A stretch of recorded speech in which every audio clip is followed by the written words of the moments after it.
하나님의 말씀 창세기 26장 보겠습니다. 창세기 26장 1절로 11절 말씀 보겠습니다.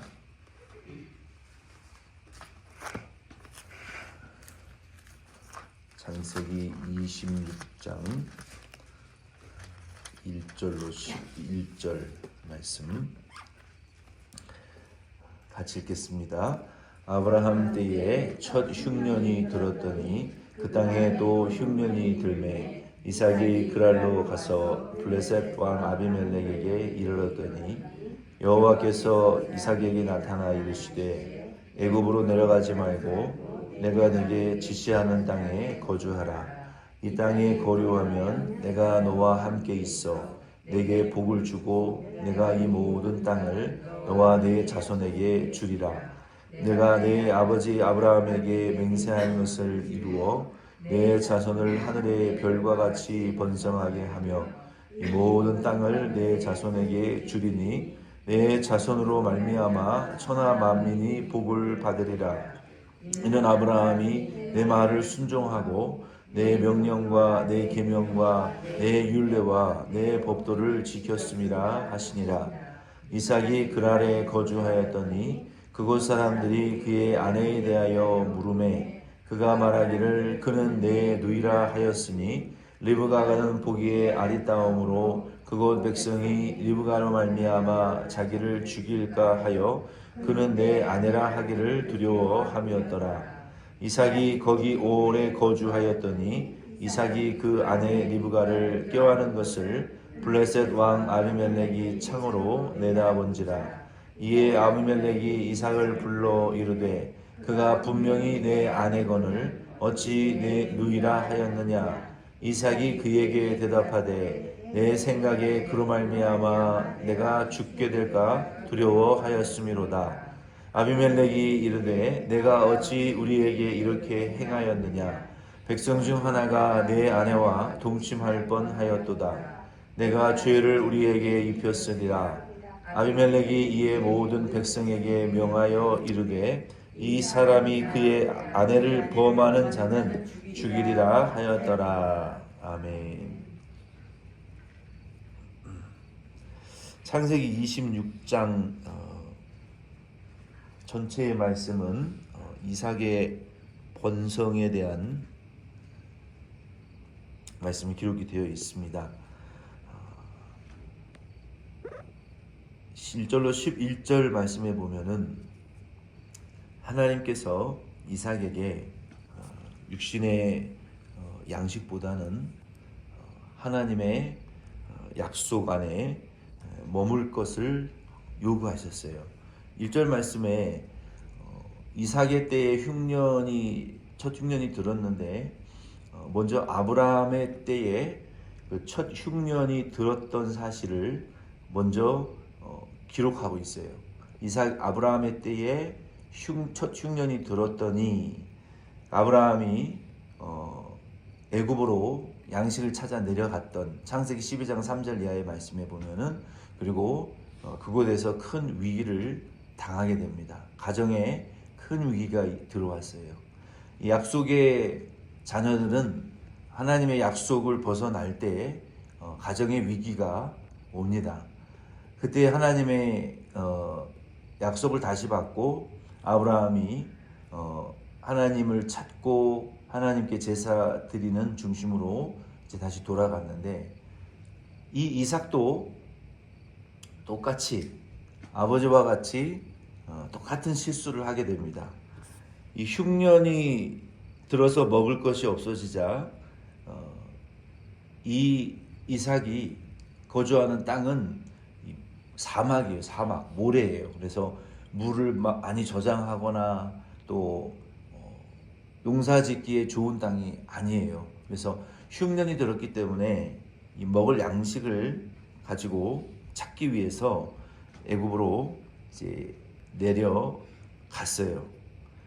이 이삭은 성경에 보면은 좀 특이할 정도로 아버지에게 가려 있는 존재이고 아버지 아브라함이 워낙에 크고 위대한 그 믿음의 복의 근원이었기 때문에 아버지에게 가려져 있는 인물이고, 그리고 또 그 이삭의 아들 야곱, 에서와 야곱이 워낙에 또 유명한 사람들이에요. 그래서 이 아버지에게 가려 있고 아들들에게 가려져 있는, 어떻게 보면 되게 소극적이고 이 주인공이면서 주인공 같지 않은, 하나님의 약속을 받은 사람인데 하나님의 약속을 받지 않은 사람 같은 애매모호한 그런 사람이 성경에 이삭이 그렇게 기록이 되어 있습니다. 그리고 이삭 역시 아브라함과 같이 아브라함의 아들이기 때문에 매우 소극적이고 또 도덕적인 결점이 분명히 있었음에도 불구하고 이삭은 하나님의 특별한 복을 받았어요. 그 내용에 대해서 1절로 11절에 기록이 되어 있습니다. 이삭이 흉년이 들었을 때 양식을 쫓아 애굽으로 내려갔을 때에 하나님께서 나타나셨어요. 나타나셔서 2절로 5절 말씀에 보면은 애굽으로 내려가지 말고 내가 너에게 지시하는 땅에 거주하라라고 말씀하셨어요. 아브라함이 여러 차례 애굽으로 또 약속의 땅을 벗어날 때 하나님이 그 약속을 여러 번 말씀하셨거든요. 근데 이삭의 때에 첫 흉년이 들었을 때 먹을 양식이 없어지자 하나님의 약속이 있는 그 땅에, 가나안 땅에, 헤브론 땅에 그 마므레 숲을 근처에 살며 제사 드리며 하나님이 약속의 땅으로 주시겠다고 하신 그 언약의 땅, 그리고 약속의 후손으로 태어난 이삭, 그리고 너를 통해서 만민이 복을 받는 구원의 그 근원이신 그리스도가 탄생할 것이다라는 이 약속을 주신 그 땅에 머물기가 굉장히 힘들었어요. 왜냐하면 먹을 양식이 떨어져 가고 있기 때문에. 오늘날로 치면 우리 이민교회의 성도님들이 하나님께서 우리에게 정해주신 그 은혜의 자리들이 있습니다. 은혜의 자리가 있고 또 하나님이 우리에게 부르신 그 사명의 자리가 있어요. 우리가 예배 드려야 되는 예배의 자리가 있고 나를 부르신 자리가 있고 내가 섬겨야 될 자리가 있어요. 내가 믿음의 뿌리를 내리고 털을 잡고 믿음의 뿌리를 내려서 이 하나님이 주신 사명을 쫓아서 예배드리고 사명 감당하고 주의 일을, 나라를 위하여서 우리가 뿌리를 내리고 섬겨야 될 이 아브라함과 이삭에게는 약속의 땅이지만 우리 그리스도인들에게는 교회라는 사명의 자리가 있습니다. 근데 이삭이 육신의 양식이 부족하기 때문에 그 자리를 떠나서 하나님의 약속 중심의 삶을 살려고 했던 것이 아니라 육신의 양식을 따라서, 어디 가면 육신의 양식이 더 많냐, 어디 가야 하나님의 은혜가 있고 진정한 말씀의 축복이 있는 자리가 어디냐를 먼저 찾는 것이 아니라 육신의 양식, 그냥 눈에 보이는 나를 만족시켜주는 그러한 육신의 양식이 있는 곳을 찾아서 내려갔을 때 하나님께서 이삭에게, 아브라함에게 나타나셨던 것처럼 이삭에게 나타나셔서 너는 내가 지시할 이 땅을 떠나지 말고 애굽으로 내려가지 말라라고 하나님이 경고하셨어요. 경고하시고 또 말씀하셨어요. 이삭이 육신의 양식을 쫓아 내려갔을 때 아버지 아브라함과 똑같은 이 도덕적인 결함을 가지고 가정에 환란이 들어왔을 때 자기 아내를 누이라고 또 거짓말하는 아버지와 똑같은 실수를 범하게 되는 거예요.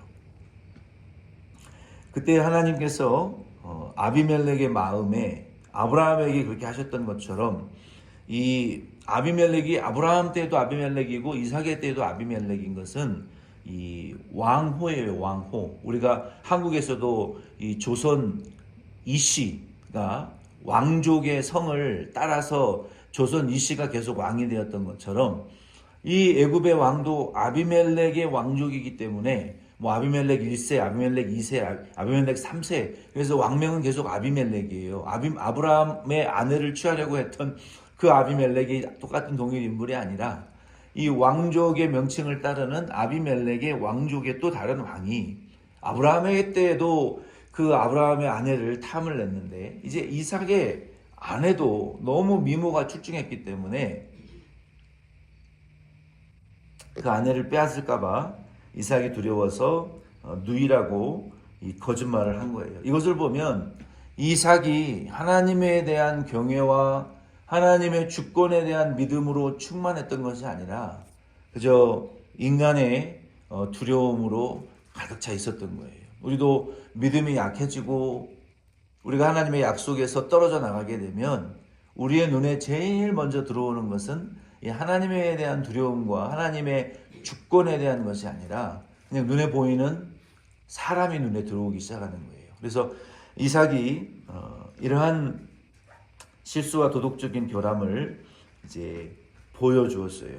우리도 참 이민교회 안에 우리 성도님들도 신앙생활 하시면서 또 직장생활 하시고 또 우리가 돈도 벌어야 되고 우리의 사명 감당해야 되고 우리의 가족들을 돌아봐야 되고 우리에게 맡겨주신 여러 가지 다양한 그 본분들을 우리가 감당해 나가면서 때로는 그냥 큰 교회 가서 편하게 신앙생활 하면 좋겠다. 내가 아무것도 헌신 안 하고 나는 그냥 은혜만 받고 편안하게 대접받고 큰 교회 나가서 프로그램 좋은 거 규모가 갖춰지고 조직이 있고 뭐 부서마다 교육자들이 다 있고 내가 사명 감당하려고 헌금도 안 해도 되고 희생도 안 해도 되고 애쓰지 않아도 되는 그냥 적당히 무리들 속에 묻어서 큰 교회 나가서 그냥 좋은 신앙생활하고 비즈니스 하는 대상자들도 많이 만날 수 있으니까 그렇게 편안하게 신앙생활 하려고 하는 분들도 있습니다. 그건 당연한 마음이고 누가 뭐라고 할 수 없어요. 그러나 어떻게 보면 그것은 옳지 않은 면이 있어요. 하나님께서 우리에게 주신 우리를 부르신 그 부르심의 자리가 있습니다. 그러면 카톨릭처럼 모든 지역의 교회를 다 없애버리고 다 합쳐가지고 그냥 중앙 집권 체제로 거기 오로라 지역에 있는 교회들 싹 문 닫아라. 그리고 우리가 지정해주는 장소와 그 사제와 성당 하나만 세우고 다 닫아서 우리가 시키는 대로만 해라. 뭐 이렇게 가톨릭은 지금 하고 있거든요. 그래서 성당이 많지 않고 중앙 집권 독재란 말이에요. 통제. 근데 성경에 보면 예수님께서 어떤 지역에는 큰 교회를 세우시기도 하시고 어떤 교회는 가정교회와 같이 아주 작은 두세 가정이 모여서 하나님 사명 감당해야 되는 교회도 있어요. 어떤 교회는 뭐 50명, 100명, 300명, 뭐 1000명 미만의 교회들도 하나님이 세우시는 다 그 목적이 있다는 거예요. 그래서 하나님께서 목회자들을 사명을 통해서 부르시고 한 달란트든 뭐 100달란트든 우리 성도님들도 마찬가지고 한 달란트의 사명을 주셨던 100달란트의 사명을 주셨던 하나님께서 저와 여러분에게 부르신 그 부르심의 자리가 있습니다. 부르심의 자리가 있고 우리의 사명을 맡겨주신 자리가 있어요. 그래서 우리는 그냥 편리주의, 그냥 나 편한 대로 인생을 살고 신앙생활도 그냥 나 편한 대로 어린아이와 같이 조금 마음에 안 들면 획 토라져가지고 나를 알아주지 않고 나를 인정해주지 않고 내가 원하는 대로 해주지 않는다고 내 편한 대로 교회도 바꾸고 내 편한 대로 신앙생활을 하다 보면 성장할 기회를 잊어버리는 거예요. 성장할 기회. 좀 어려움이 있고 내 마음에 안 들고 내 생각과 좀 다르더라도 하나님의 부르심의 자리라면 하나님이 우리에게 사명을 주신 자리라면 직분을 받은 자리라면 하나님이 은혜를 주시는 자리라면 내 취향에 좀 맞지 않아도 교회는 어떤 유명한 은퇴 목사님이 그러시더라고요. 자아 실현하는 것이 아니다. 자아를 실현하려고 하는 것이 교회가 아니고 자아를 부정하려고 하는 것이 교회가 되어야 된다. 저는 100% 1000% 공감하는 이야기예요. 근데 오늘날 현대인들은 너무 자아가 충만해가지고 자신감과 자기 만족이 충만해가지고 너무 자기중심적이어서 자아를 실현하려고 하는데 도움이 되지 않으면 그 대상이 누구든지 간에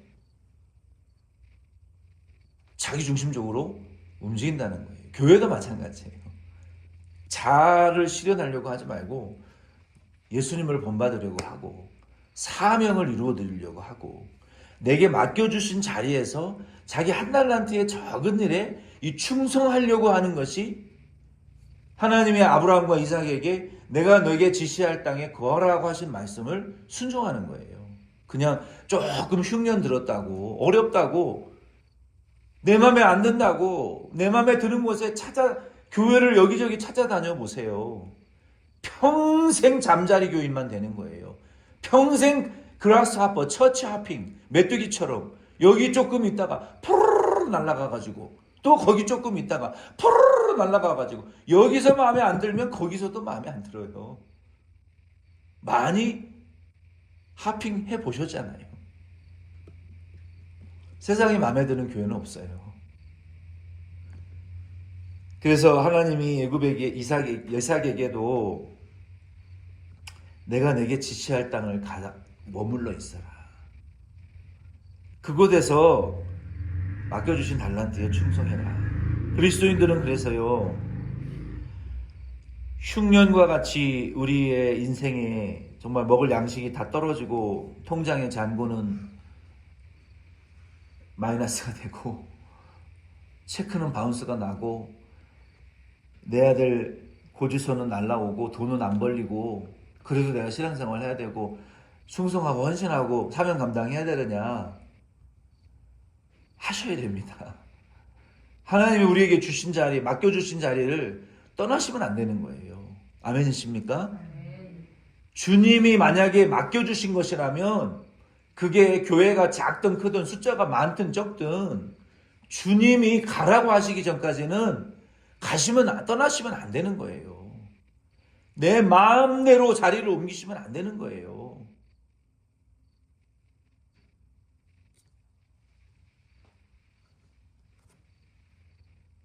성도님들은 마음대로 옮기실 수 있지만 목회자는 왜 안 되는 이유가 뭔지 아십니까? 그런데 하나님의 부르심과 사명의 자리는 목회자에게도 똑같고 성도에게도 똑같은 거예요. 왜 목회자에게는 특별하고 성도에게는 특별하지 않습니까? 왜 성도에게는 사소하다면 왜 목회자에게는 사소할 수 없습니까? 왜 기준이 다릅니까? 똑같은 하나님이에요. 똑같은 부르심이고 똑같은 사명입니다. 아멘이십니까? 예. 네. 힘들고 어렵고 흉년과 같은 상황이 오더라도 자기 사명, 자기 자리 지키셔야 되는 거예요. 우리 다 똑같이 주님의 보좌 앞으로 설 거란 말이에요. 목사 앞에 서지 말고 사람 앞에 서지 말고 주님 앞에 서시는 우리 햄버션 장로교회 되시기를 바랍니다. 예수님께서 부활하신 후에 승천하시기 전에 제자들에게 예루살렘을 떠나지 말라. 여러분 예루살렘에는 핍박이 오기로 예정되어 있었어요. 무서운 핍박이 오기로 예정되어 사람의 생명을 빼앗아가는 무서운 그리스도인들을 죽이는 핍박이 예정되어 있었어요. 근데 그 전에 예수님이 왜 예루살렘 떠나지 말라고 하셨겠어요? 성령을 부어주시기 위해서 떠나지 말라고 하신 거예요. 예루살렘을 중심으로 예수님이 죽으셨다 부활하신 그 약속이 있는 예루살렘의 땅으로부터 앞으로 핍박이 있을 것이지만 성령까지 오셔야 약속이 온전히 성취되어지는 거예요. 그래서 그 예루살렘과 유대와 사마리아와 땅끝으로 동심원으로 복음이 땅끝까지 선포되어져야 되기에 그 성령이 부어지시기로 약속한 장소이기 때문에 떠나지 말라. 그랬는데 실제로 두려운 핍박을 피해 무서워하지 아니하고 제자들과 성도들이 다락방에 모여서 열심히 심히 기도할 때 오순절 성령이 급하고 강한 바람과 같이 임하여 그들을 강력한 하나님의 진동으로 역사하시고 그 불의 혀와 같은 성령이 충만하게 그들에게 임하셔서 그들의 하나님의 나라의 충만이 임해버리니까 배우지 못한 랭귀지 방언으로 핍박을 두려워하지 않고 예수의 부활 생명을 증거하는 예수의 증인들로 드러났잖아요. 이 일이 이루어져야 되겠기에 예루살렘 떠나지 말라. 우리도 하나님이 약속이 있는 장소에 머물러 기도하다 보면 핍박이 있고 흉년이 있지만 하나님이 저와 여러분에게도 오순절 성령과 같은 성령을 부어주실 것을 여러분 믿으시기를 바랍니다. 성령 임하시면 우리를 통해서 두려움을 이기고 흉년을 이기고 핍박을 이기는 역사가 그 교회 가운데 일어날 수가 있는 거예요. 근데 조금 어렵다고 피하면 부어주실래다가 연장돼 버리고 조금 핍박이 있다고 그 자리를 떠나버리면 역사하시려다가 못하시는 거예요. 평생 하려다가 못하고 평생 뭐가 좀 일이 요번에는 좀 성공하나? 요번에는 좀 역사가 일어나나? 될 듯 하다가 안 되고 마는 거야. 안 되고. 꽃이 좀 피고 확 좀 살아날까 하다가 좀 축복이 좀 들어올까 하다가 평생 시달리고 쪼들리는 거예요. 평생을. 성도는 그래서 자기 자리, 자기 위치, 자기 사명 그거 꼭 지키셔야 돼요. 예수님께서 사도 야고보도 여기 야고보 4장 13절 17절 말씀해 보면은 이런 말씀을 하셨어요. 허탄한 욕심과 생각을 가지고 인생을 살지 말아라. 허탄한 거 쫓아간다가 허탄한 사람 된다. 무엇이 선한 일인 줄 알고 선을 행하라. 이렇게 말씀하신 거예요. 들으라. 너희 중에 말하기를 오늘이나 내일이나 우리가 도시에 가서 거기서 1년을 머물며 장사하여 이익을 보리라 하는 자들아. 이게 인생이라는 게 우리가 어디 1년이나 한 달이나 10년이나 좋은 계약을 맺고 거기 가서 많은 돈을 벌기 위해서 여기저기 찾아다니는 사람들이 많이 있지만 그러한 자들을 향해서 내일 일을 너희가 알지 못하는도다. 너희 생명이 무엇이냐? 너희는 잠깐 보이다가 없어지는 안개니라. 여러분, 세상에 코로나가 올 줄 누가 알았겠어요? 누가? 엄청난 론을 받아가지고 제가 다니는 어떤 그 닥터가 요즘 병원들 다 망에 자빠진다는 거예요. 어떤 분은 얼마나 힘들었으면 자식이 있는데도 얼마 전에 극단적인 선택을 해가지고 너무 론을 많이 받아서 큰 건물을 사서 병원을 크게 해서 잘 될 줄 알고 했는데 치과를 코로나가 터지고 론을 갚지 못하고 파산하고 감당할 능력이 안 되니까 극단적인 선택을 하고 지금 병원 공실, 병원 오피스마다 공실이 지금 쏟아져 나오고 있고 우리가 내일 일을 모르는 거예요. 내일 일을. 내일 하나님이 하시는 일을 우리가 몰라요. 내가 크게 뭘 해가지고 일확천금을 벌겠다고. 여러분 고속도로 타고 다니면서 건물들을 보세요. 건물마다 무너뜨리고 깨트리고 공실들이 나와서 지금 다 나자빠지고 있고 우리가 안개와 같은 인생이라는 것을 몰라요. 너희가 도리어 말하기를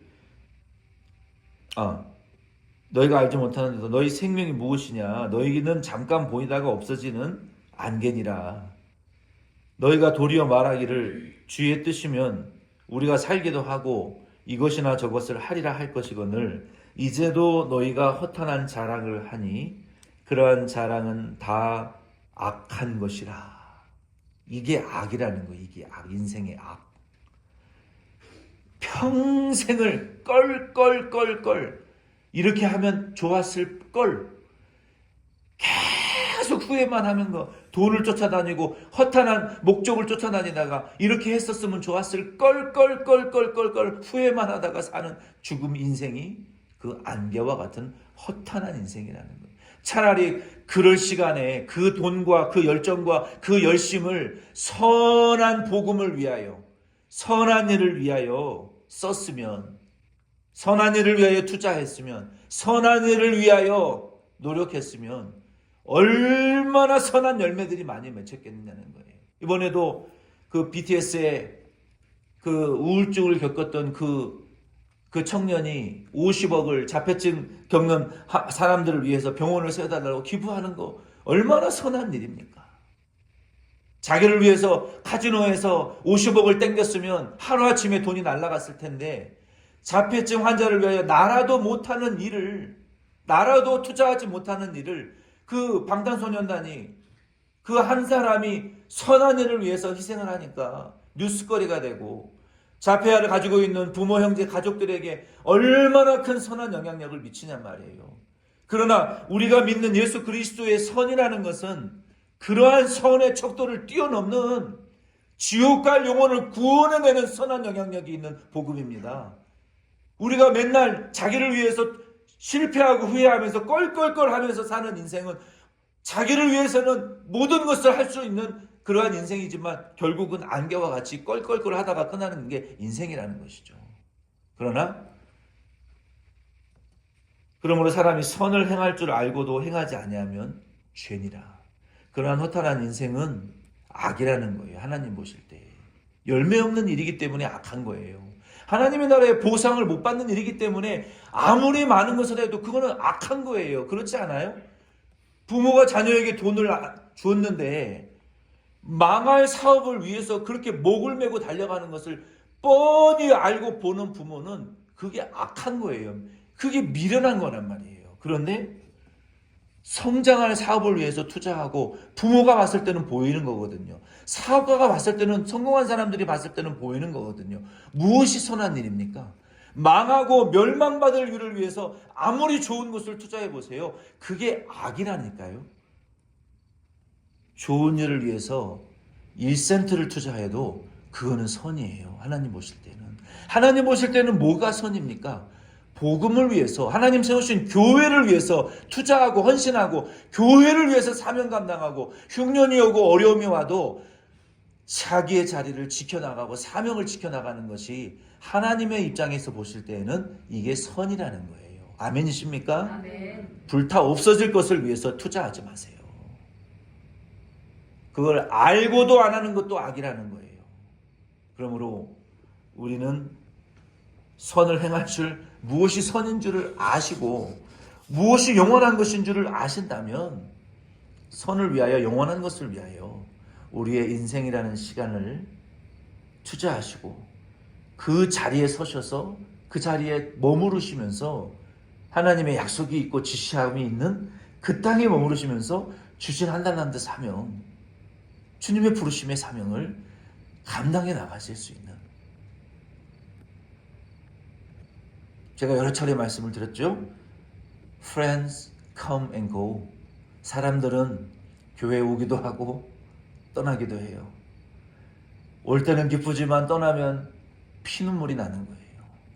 그러나 저와 여러분은 무엇이, 어디가 우리에게 지시하시는 땅인지를, 사명인지를 여러분들 기억하시면서 흔들리지 마시고, 좌로나 우로나 흔들리지 마시고, 나를 부르신 그 자리에 여러분 뿌리를 더 깊이 내리시면서 하나님의 인도하심을 계속 받아 나가실 수 있는 저 여러분 될 수 있기를 예수 이름으로 부탁을 드립니다. 아멘. 주기도문에